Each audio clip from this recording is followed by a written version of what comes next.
Oke, langsung saja. Jadi kemarin kita sempat membahas tentang fenomena cadar ya. Apakah itu budaya apa agama sih gitu kan. Kalau kita mau melihat dari fenomena keindonesiaan atau kebanyakan dari masyarakat Indonesia itu belum bisa mengetahui mana sih ranah budaya dan mana ranah agama. Dan mana budaya yang kemudian diakomodir oleh agama. Atau dengan bahasa lain, budaya yang diakui sebagai bagian dari agama gitu. Karena dua hal ini tidak bisa dilepaskan, saling berkaitan. Dan itu bisa dikatakan beragama itu sekaligus berbudaya. Kita beragama sekaligus berbudaya. Jadi adanya budaya dan agama itu suatu hal yang sifatnya niscaya atau pasti, tidak bisa dilepaskan. Maka saya kadang agak gelisah ketika ada sebagian teman-teman yang bilang, oh ini bid'ah, ini kafir, ini budaya yang itu bukan dari agama, ya itu kurang mengenakan gitu kan. Kemudian ini nanti ada kaitannya dengan pembahasan kita tentang cadar. Nah, sebelum ke sana saya ingin mengurutkan. Jadi cadar ini pembahasannya nanti kan mesti berkaitan dengan khimar, kemudian dengan hijab, terus kemudian dengan jilbab. Nah, itu perlu diurai dulu gitu kan. Kemudian kita rujuk kembali ke teks-teks agama seperti Al-Qur'an maupun Al-Hadis. Jadi ketika kita melihat di dalam Al-Qur'an sendiri, itu tidak ada nas yang sharih atau jelas yang menjelaskan definisi atau batasan-batasan tentang aurat ya.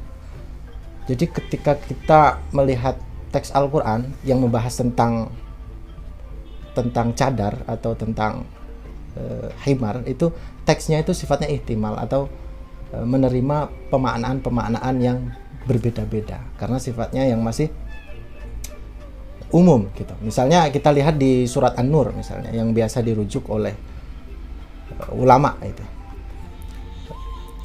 Di situ ada wala yubdina zinatahunna illa ma dhahara minha.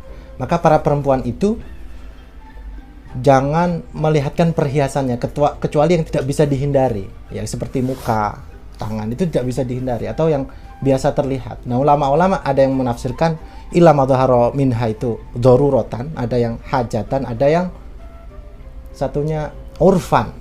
Nah, kalau hajatan berarti sesuai kebutuhan. Kalau kebutuhannya itu jual beli dan lain sebagainya, makanya mukanya, telapak tangan harus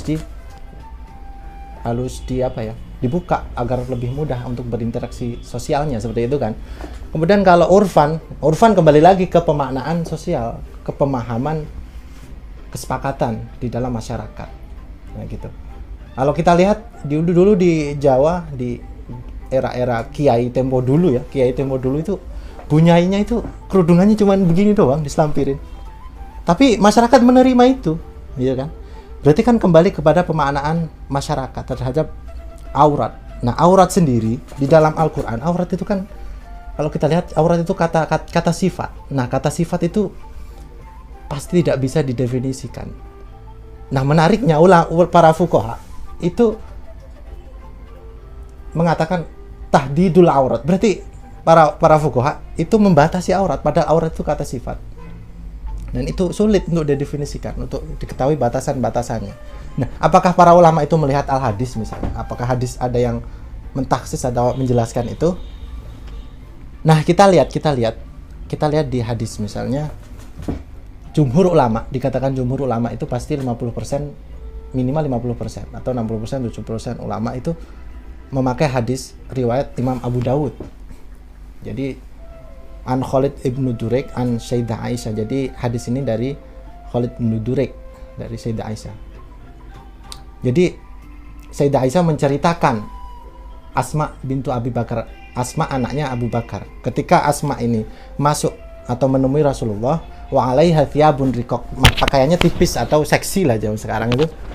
Rasul langsung bilang, "Ya Asma, innal mar'ata idza balagat al-mahid lam tasluh ayyura minha ila hada wa hada wa asyara ila wajhi wa kafaihi," gitu kan.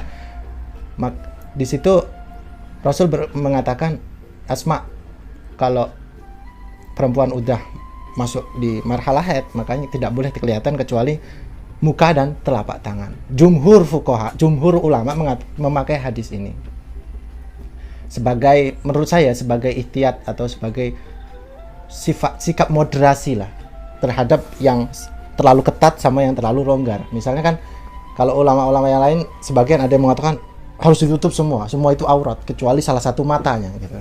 Terus ada yang mengatakan ini bukan aurat, sampai sini siku bukan aurat, telapak tangan bukan. Nah, jumhur ulama ingin menengahi itu menurut saya. Tapi kita lihat dulu status hadis ini. Imam Abu Dawud mengatakan hadis ini hadis mursal. Hadis mursal itu hadis dhaif. Bagaimana mungkin kita sampai akhir zaman nanti memakai hadis ini untuk diterapkan di seluruh muka bumi, di seluruh negara, misalnya di seluruh negara Islam setiap zamannya pakai hadis ini gitu. Nah, kalau kita mau lihat kembali di Al-Quran sendiri, ini menurut saya pribadi ya, jadi secara batasan atau secara batasan aurat sendiri itu kembalinya ke pemahaman struktur masyarakat, kembali ke urf. Misalnya khimar dalam istilah Al-Quran itu secara bahasa artinya as-satru, cuma penutup. Nah, kemudian dikembalikan kepada pemaknaan bangsa Arab ketika itu, khimar itu sesuatu yang menutup dari kepala. Tapi Al-Quran tidak bilang itu, cuma bilangnya khimar, jilbab gitu kan. Jilbab itu pakaian yang kedua untuk wanita. Pokoknya ketika ingin menspesifikkan itu, kembalinya kepada struktur pemahaman bangsa Arab ketika itu. Nah, ketika itu gitu kan. Nah, saya ingin mengatakan bahwasanya kembali ke masalah cadar. Apalagi cadar ya. Nah, ketika ulama berbeda pendapat, maksudnya dari kepala ini lewat depan atau belakang, ya yang agak ketat berarti lewat depan gitu. Terus berjalannya bagaimana gitu kan? Jadi gimana? Ya pakai salah satu matanya yang dibuka gitu kan. Ulama mengatakan itu, ulama Hambali, terutama Hambali mengatakan itu, salah satu matanya. Waduh. Ini kok susah banget gitu. Kalau kita lihat riwayat Ibnu Abbas sendiri yang paling masyhur kan mengatakan di ayat di surat An-Nur tadi kecuali muka dan telapak tangan. Tapi di riwayat lain Ibnu Abbas ini punya dua riwayat yang berbeda, lucu. Yang satu mengatakan semuanya aurat kecuali salah satu mata. Tapi perlu diingat ini pendapat sahabat, bukan Nabi sendiri yang bilang. Nabi bilang dalam hadis tadi yang satu tadi yang dijadikan sandaran oleh jumhur ulama, tapi hadisnya dhaif gitu kan. Selain itu pemaknaan bangsa Arab ketika itu. Nah, Al-Quran sebagai nilai universal yang bisa berdialog dengan zaman, dengan zaman dan tempat, apakah hanya bisa terikat dengan struktur pemaknaan bangsa Arab ketika itu gitu. Apakah bisa menyesuaikan dengan zaman atau tidak? Kalau bagi saya pribadi ya cadar terus khimar itu budaya sebenarnya. Budaya yang kemudian diakomodir oleh agama. Bukan agama ya, maksud saya pemahaman orang terhadap agama. Nah, ideal saya ya hijab yang sudah biasa di Indonesia itu udah ideal gitu. Tapi menurut saya kalau cadar itu, kalau ulama-ulama Azhar kontemporer mengatakan itu adat, sudah adat bukan bagian dari agama. Jadi untuk dikatakan itu sebuah ibadah ya menurut saya belum berlebihan lah gitu. Tapi kecuali dalam konteks tertentu sih. Itu kembali ke privasi masing-masing, ke kenyamanan pribadi lah.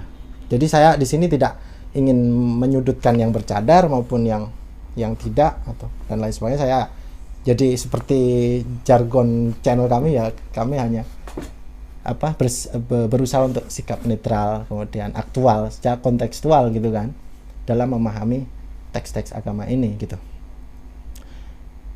Ya mungkin untuk sesi kali ini cukup itu. Nah, kita jadi mengharapkan masukan dan kritik dari para pemirsa. Oke. Jadi untuk jangan lupa saya ingatkan lagi untuk kemaslahatan channel kami, silahkan tekan subscribe dan nyalakan loncengnya dan like, dan jangan lupa komen dan share sebanyak-banyaknya gitu ya. Ya mungkin itu saja yang bisa saya sampaikan. Assalamualaikum warahmatullahi wabarakatuh.